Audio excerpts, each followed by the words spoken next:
Hot. It's 5:05 and welcome into a Monday edition of the Carolina Journal News Hour on News Talk 1110 99.3 WBT. I'm Nick Craig. Good morning to you. Well, as we sit here almost 2 weeks removed from Election Day, we are tracking a razor-close race for the North Carolina Supreme Court. Current Justice Allison Riggs, who is an appointed Democrat incumbent, now leads Republican challenger Jefferson Griffin by just 24 votes. Yes, you heard me right. 24 votes out of more than 5.7 million votes cast back on November the 5th. That was following Friday's canvass of the election, and while some counties' votes are still incomplete, the North Carolina State Board of Elections announced late in the day on Friday that the canvass process will continue into parts of early this week. So far, the canvass has eroded more than 10,000 vote lead that Griffin had after Election Day. The razor-thin margin currently separating the two candidates in this race, well, is something that we have seen on multiple Supreme Court races over the last couple of years. Few counties are left to get their final canvass in today. Those meetings start this afternoon, and in all likelihood, this race, which will have less than a 10,000 vote difference and a 0.5% margin, will likely head to a statewide recount. We'll be tracking those details throughout the day and have the latest information not only over at CarolinaJournal.com, but also coming up tomorrow morning right here on the Carolina Journal News Hour. It's now 5:07 on News Talk 1110 and 99.3 WBT. On Friday, 100 counties across the state of North Carolina and their local board of elections went over a process called Canvass. To get some more details on that as we work towards certifying the 2024 election results, it's my pleasure to welcome back to the Carolina Journal News Hour this morning, Andy Jackson with the John Locke Foundation.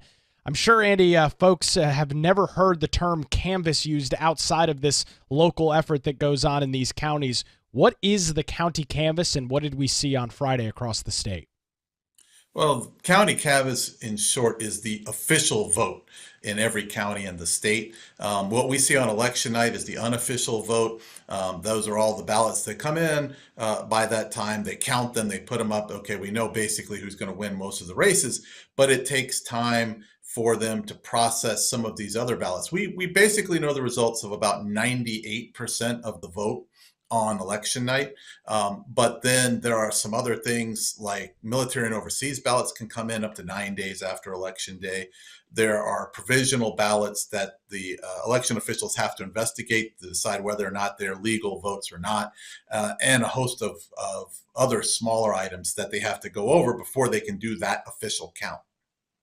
Yeah, one of those is the curing process, in which if individuals have issues with their absentee by mail or provisional ballots, in some cases they actually have to return to their local board of elections and produce additional information. From everything I gather, most of the time that's an ID, Andy?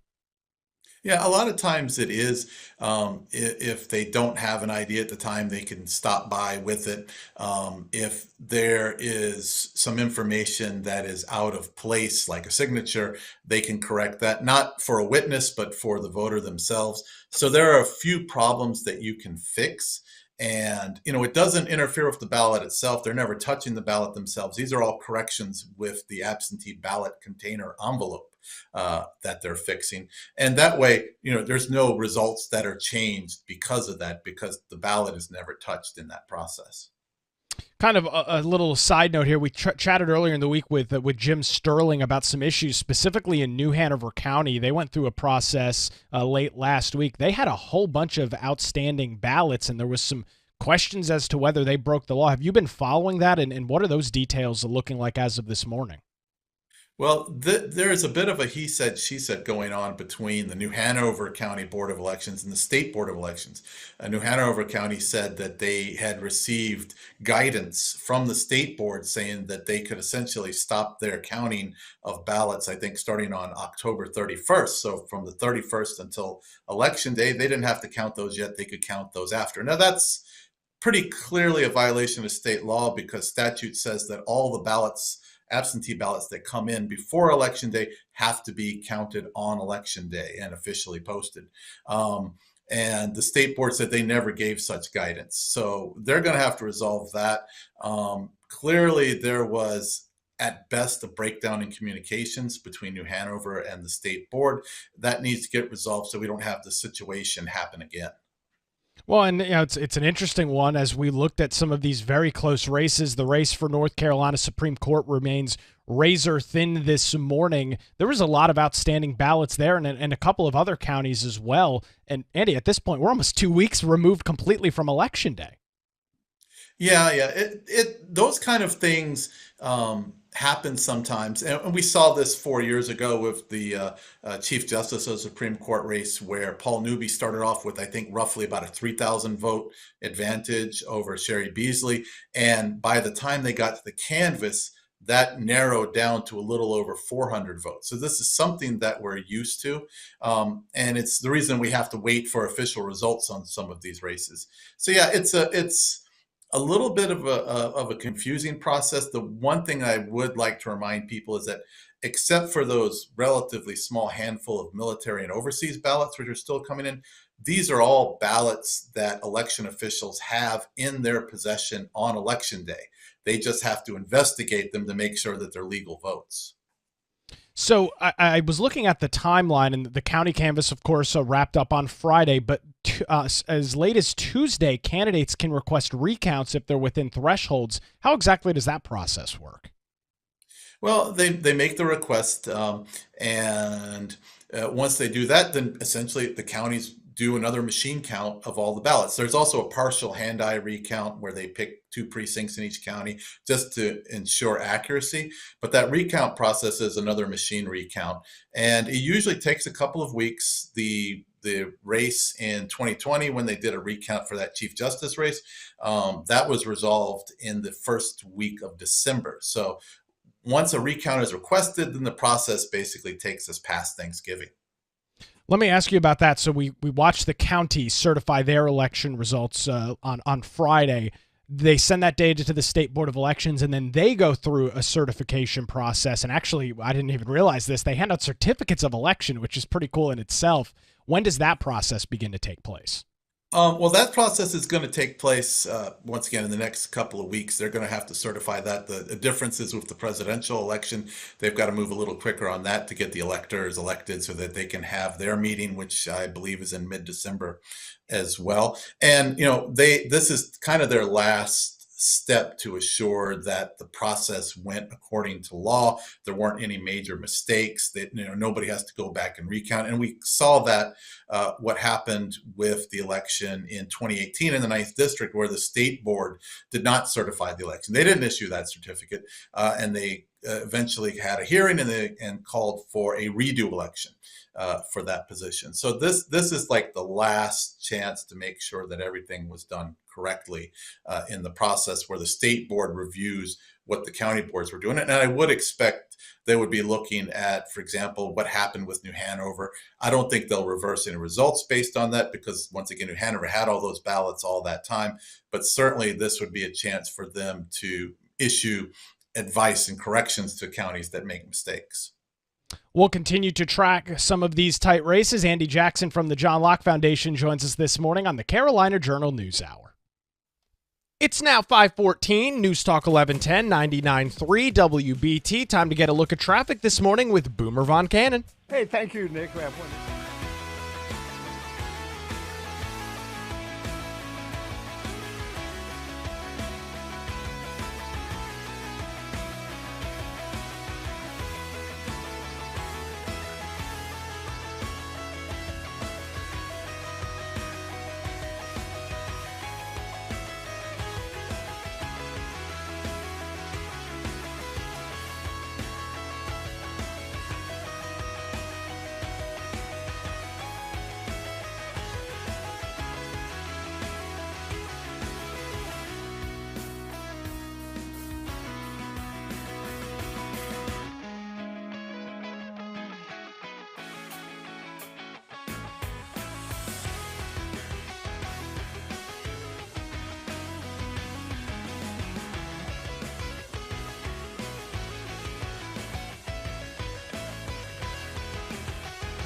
Station.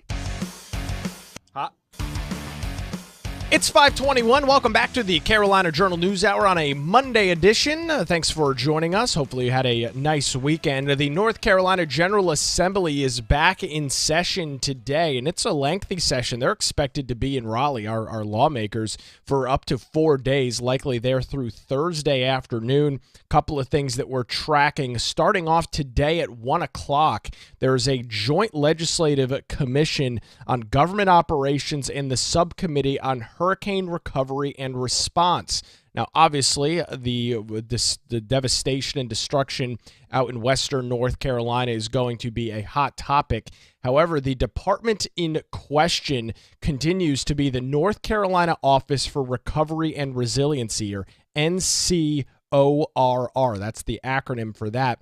This is a group that has been under an immense amount of scrutiny for years from the North Carolina General Assembly, and the leader of that organization, in Director Lauren Hogshead, will be making her way in front of that subcommittee around 1 o'clock this afternoon. She has had a very rough time in front of the subcommittees of the General Assembly, as they have absolutely lit her up over the complete and total failure of this organization. Just to provide some updates, this group was started, and it's a complete discretion and oversight of the governor. It was created back in 2018, primarily to oversee the distribution of some $779 million worth of federal money that was coming to the state of North Carolina in response to Hurricane Matthew and Hurricane Florence, which affected portions of eastern North Carolina. As of October of this year, the North Carolina Office of Recovery and Resiliency still had approximately 1,600 hurricane victims that were displaced from their homes. Making matters even worse, the agency now faces a $175 million budget deficit. Republicans in the General Assembly have attributed those financial troubles to absolutely poor management, while the agency's representatives have blamed fluctuating construction costs. One of the examples that's been used as a case where this can work are our neighbors in South Carolina.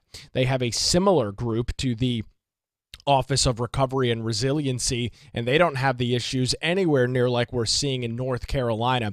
That hearing is scheduled to kick off, as I mentioned, just after 1 o'clock this afternoon. Brianna Kramer from the Carolina Journal will be there in person. She'll join us tomorrow morning.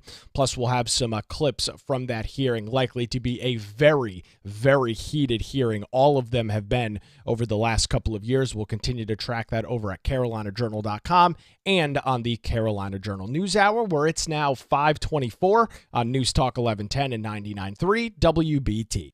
We continue to track appointments out of the transition team for President-elect Donald Trump, and we are now getting some comments from North Carolina representatives of Congress about some of those Trump appointments and Trump picks. To go over some of those details this morning, Katie Zender of the Carolina Journal joins us here on the News Hour.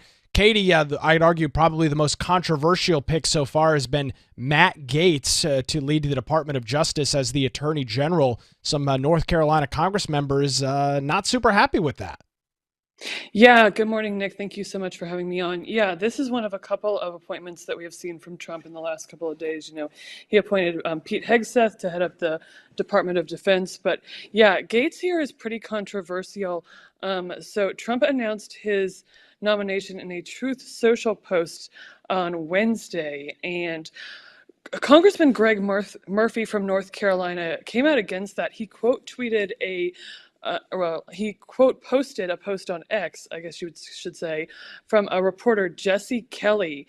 And in the post, the Congressman Murphy said, "We need members who can govern, not disruptors, not instigators, not constant complainers. We have been given a mandate to govern and not to create chaos." I reached out to Congressman Murphy's office, to see if I could get a little bit more of detail on what exactly he would like to see, who exactly he would like to see in this position instead of Gaetz, and to get a little bit more clarity on why he has a problem with Gaetz. His office did not respond to me. And then I also reached out to Senator Tillis's office to get a comment from him. While they did not respond to me personally, they did have a quote in roll call where Tillis said, quote, he's going to have to overcome some of his temperament as it relates to his Republican colleagues. That's the way I would see it now. Well, and, Matt Gaetz has come to stardom in some part, for better or for worse. We saw some of that go on earlier this year with the Speaker of the House being ousted. Matt Gaetz was a large part of that, and he did get a lot of criticism from folks within his party. And, Katie, it's one of these things, not saying whether Gaetz should or should not be in this position, but when you do have that track record of not being able to work alongside your colleagues, that could potentially carry on and cause the Senate to not confirm him. And he already resigned from the House, meaning he could potentially be out of a job. Right, exactly, Nick. Now, a majority vote is required to confirm the nomination. However, Trump could bypass that Senate vote through a recess appointment. But, on top of everything you just said, Nick, about, him not necessarily being able to, work with colleagues well and things like that.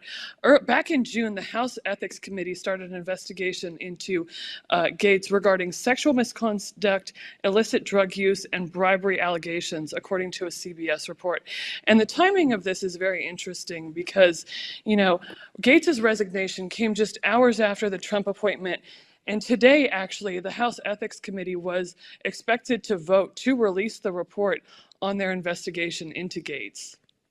Yeah, we saw some comments that Mike Johnson is attempting to block that, hoping that this doesn't cause any more damage for Republicans.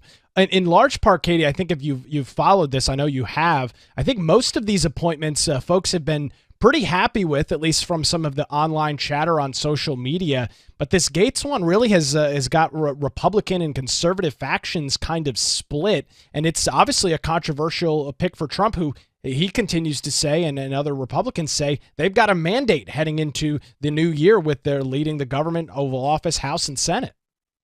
Right, exactly, Nick. We have seen a lot of controversy, over the Gaetz nomination. And really, it's the first nomination so far that we've seen from Trump that has sparked so much controversy on, Twitter and, amongst political commentators and legislators and, lawmakers, both at the state and federal level. Yeah, one of the other ones that's causing a little bit of backlash, it's not gotten necessarily risen to the level of Gaetz, of course, has been RFK, who Trump, of course, brought into the fold after he announced that he was going to be dropping out as running as a third-party independent, endorsing Trump, and we've seen some similar conversations with that.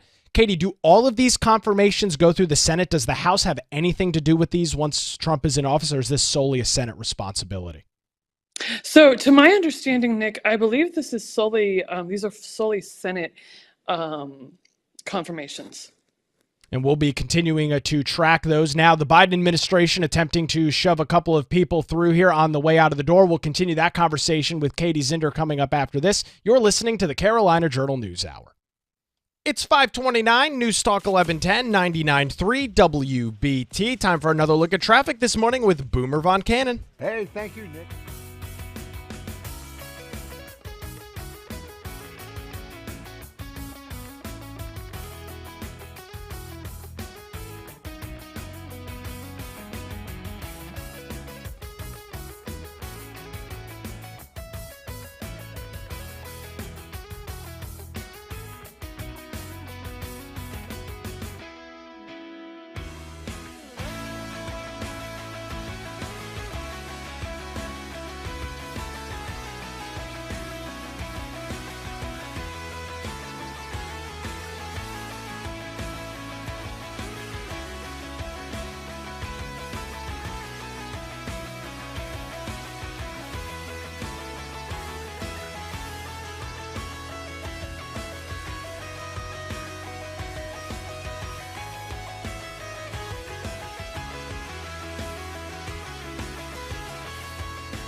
It's 5:37. Welcome back to the Carolina Journal News Hour on a Monday edition. News Talk 1110, 99.3 WBT. A busy week in North Carolina politics ahead. The North Carolina General Assembly back for a 4-day session in Raleigh. That starts this morning. We were just talking about the North Carolina Office of Recovery and Resiliency. That's going to be an interesting hearing taking place around 1 o'clock this afternoon. We'll have the details on that coming up for you tomorrow morning. Plus, county canvass continues as North Carolina's county election boards did not finish counting the 2024 election on Friday when county canvass was supposed to be complete. The State Board of Elections announced on Friday that several counties would resume counting their votes on Monday morning and Monday afternoon. Meanwhile, Wake County's completion of its canvass meeting resulted in the flips of two closely contested elections from Republican to Democrat. Appointed incumbent Democrat Allison Riggs now leads Republican Jefferson Griffin in the race for North Carolina's Supreme Court, and Democrat Terrence Everett overtook Republican Ashley Adams in the state's Senate District number 18. A state news release listed Chatham, Craven, Cumberland, Forsyth, Randolph, and Yancey counties among those that plan to resume the vote counting early this week, or today, essentially. Other county election boards continued their canvass meetings on Friday evening, and when all of the final votes were tallied, it was late Friday night. The last result then upload to the Board of Elections was around 10 o'clock Friday night. The race for North Carolina Supreme Court has Democrat Riggs leading a Republican Griffin by just 24 votes. That's out of more than 5.7 million ballots that were casted in the state as a whole. That race is likely to head for a statewide recount with these lasting counties still. We'll get some of those details throughout the day. That race right now, if you go to the State Board of Elections website, the percentages are 50.00 for each candidate.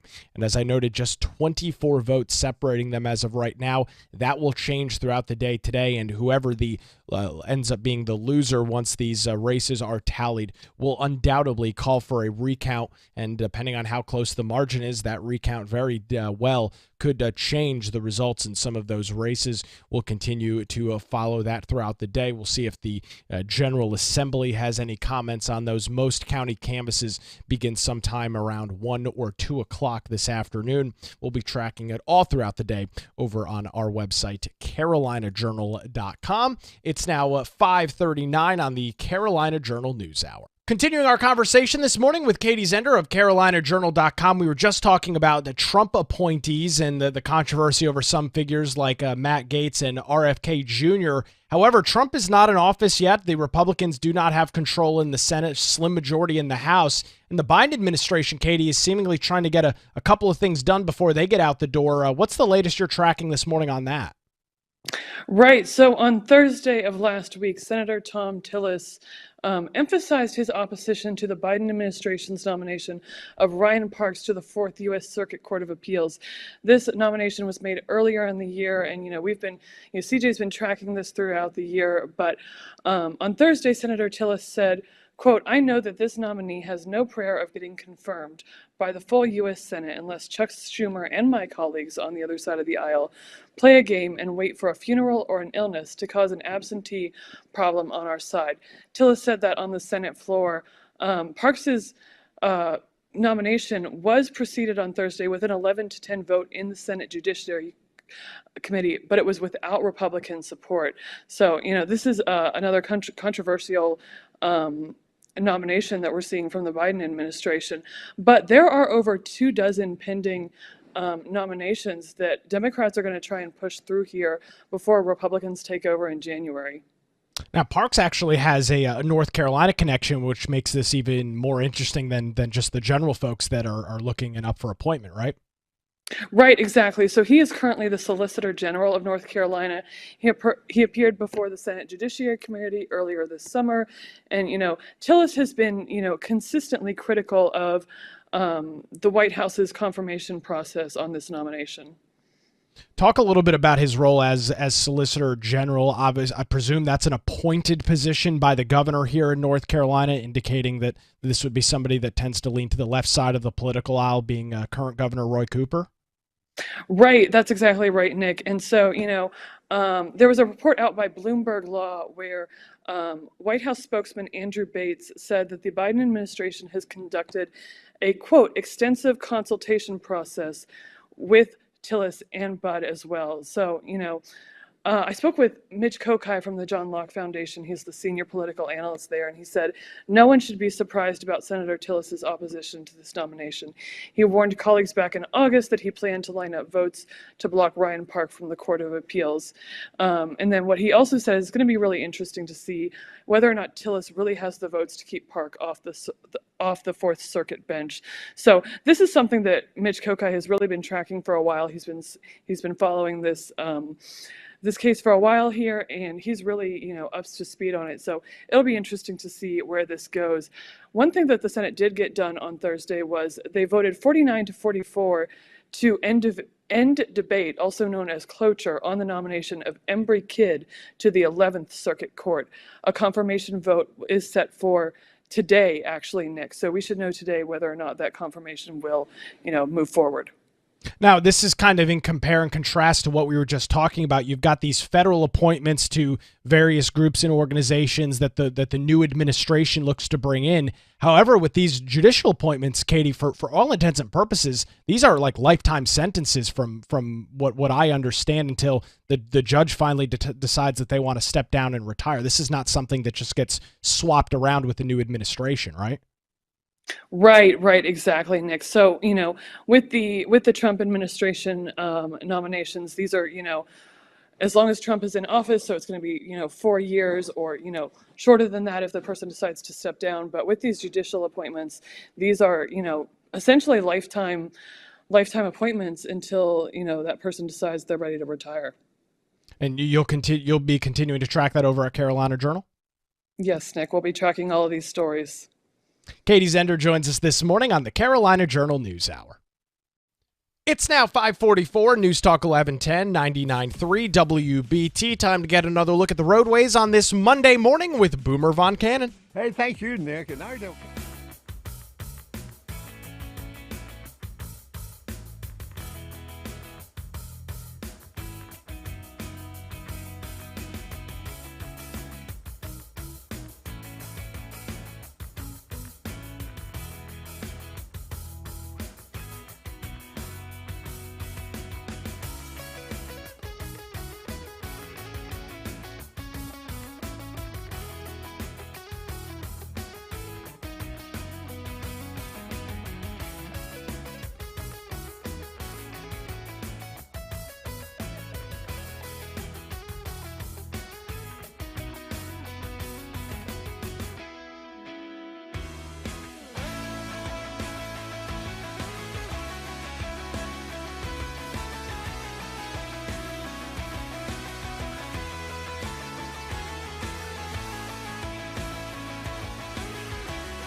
It's 5:51. You're listening to the Carolina Journal News Hour on News Talk 1110 99.3 WBT. We are streaming live this morning on our Carolina Journal YouTube channel. You can take the show with you on the go on your own time by checking out the Carolina Journal News Hour podcast, available wherever you get your podcasts, or by visiting WBT.com and clicking on the podcast tab. We were just talking to Katie Zender about this situation unfolding in Washington, D.C., where you've got the Biden administration on their way out trying to get some last-minute judicial picks pushed forward. We were talking about some comments made by Senator Tillis. Here's just a little bit of what he had to say last week in regards to this nomination of Ryan Parks. The White House-led counsel proved to be absolutely incompetent in this process. They put forth a list of 4 nominees that they wanted me to choose from that included Ted Budd's opponent in a Senate election, someone who is patently partisan, has a track record to substantiate it, and they think that that's a serious list for me to choose from? And then when I provide them a list of 4, they say not only are they not fit for the Fourth Circuit, but we wouldn't even consider them for a district court judge? I did my homework, and I built relationships on the other side of the aisle, Mr. Chair. I know that this candidate, or that this nominee, has no prayer of getting confirmed by the full U.S. Senate unless Chuck Schumer and my colleagues on the other side of the aisle play a game and wait for a funeral or an illness to cause an absentee problem on our side. I confirmed this morning what I said in this hearing a couple of months ago. I have the votes to defeat this nominee on the floor. So I'm telling my colleagues on the other side of the aisle, I'm kind of wondering what Thom Tillis needs to show up in the Trump administration. The Thom Tillis who was here the last time, who tried to work with you all on some judges, or the Thom Tillis who reflexively votes no? And you're going to give me a lot of things to think about today, if in spite of the fact that I'm telling you now, you can bank on it, that if we have attendance, this nominee will never get confirmed. And you're going to go, yeah, but we need to do it in committee. Then I will tell you the same thing next year when the roles are reversed. And they're going to be reversed, ladies and gentlemen. So you're going to either make my job harder by doing the right thing and respecting your colleague today, or you're going to make my job easier because I'm going to go right down the line with the administration. Now, I'd like to seek unanimous consent for an op-ed to show you just how not bipartisan Mr. Park is. I'm not talking about the merits. Without objection. I'm not talking about the merits now, folks. I'm talking about you telling me how you want me to behave in a future administration. And I will apologize in advance if I have to remind you of your vote today. Thank you, Mr. Chair. Well, Thom Tillis pretty fired up in Washington, D.C. Late last week, asking which Thom Tillis is going to show up in the Trump administration. Senator Tillis is up for re-election in 2026. He is a midterm senator, so he's an off year of the presidential cycle. We'll continue to follow that and see how that unfolds over the next couple of months and years right here on the Carolina Journal News Hour. Back to our top story this morning. Supreme Court Justice Allison Riggs, who is an appointed Democrat incumbent, now leads Republican challenger Jefferson Griffin by just 24 votes statewide out of more than 5.7 million votes that were cast on or before November the 5th.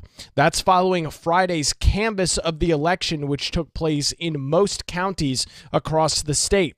Now, in some counties, voting is complete, but vote tallying, the final canvass, is still incomplete. The North Carolina State Board of Elections announced on Friday that canvass process will resume today for a handful of counties, and we believe those counties are Chatham, Craven, Cumberland, Forsyth, Randolph, and Yancey counties, where that is still going on. The razor-thin margin currently separating the two Supreme Court candidates highlights the closely divided political dynamics in the state and continues to show that these Supreme Court races are coming down to the wire. We saw just a couple of years ago the current Chief Justice and Paul Newby won his statewide election by 401 votes. These races continue to be razor thin. Griffin, the Republican in the race, had about a 10,000 vote lead after Election Day as we brought you results then that very early and sleepless Wednesday morning, and over the last, almost 2 weeks. Those votes have slowly been whittled away after some major counties, including Wake and Mecklenburg, had their final canvass and had their final absentee by mail votes tallied into this. As of right now, given that slim margin, a recount does remain to be a very strong possibility in this race. North Carolina law permits recounts when the difference between the top two candidates in a statewide race is fewer than 10,000 votes, which this undoubtedly will be, or less than half a percentage point, 0.5% in total votes cast. As of this morning, if you go to the State Board of Elections website, you'll see both of these candidates have 50.00% of the vote. That's something we'll continue to track throughout the week. That's going to do it for a Monday edition of the Carolina Journal News Hour. Watching a busy day in the General Assembly today. We'll have it for you tomorrow morning. WBT News is next, followed by Good Morning BT. We're back tomorrow morning at 5 right here on News Talk 1110 and 99.3 WBT.